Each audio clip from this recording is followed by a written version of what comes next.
Шановні друзі, щирі українці, вітаємо вас з сьогоднішнім святом, Днем працівника торгівлі, з Днем, який люблять всі, бо всі люблять ходити на базар, всі працівники торгівлі. Щирі українці, вам подарунок оця пісня.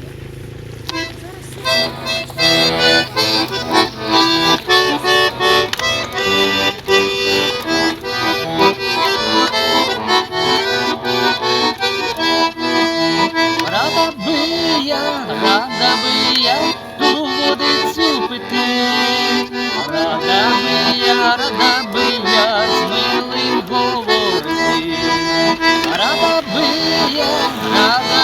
я ту водицю пити, рада би я з милим говорити.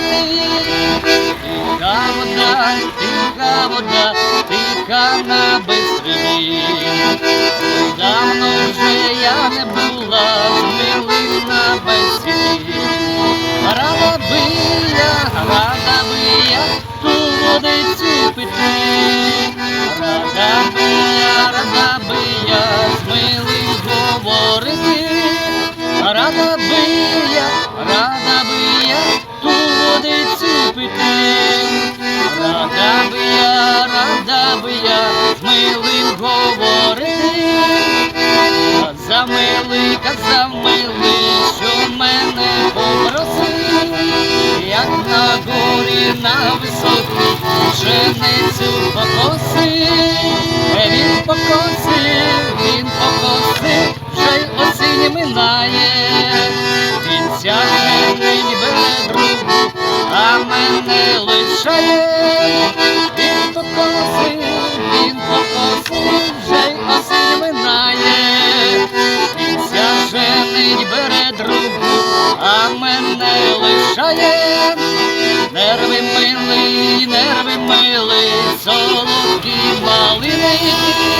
Та й не люби зразу три дівчини. Три дівчини, то велика зрада.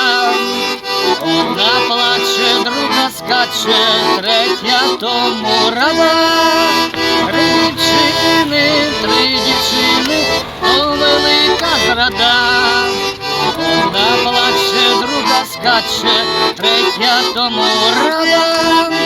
Три дівчини, то велика зрада. Одна плаче, друга скаче, третя тому рада.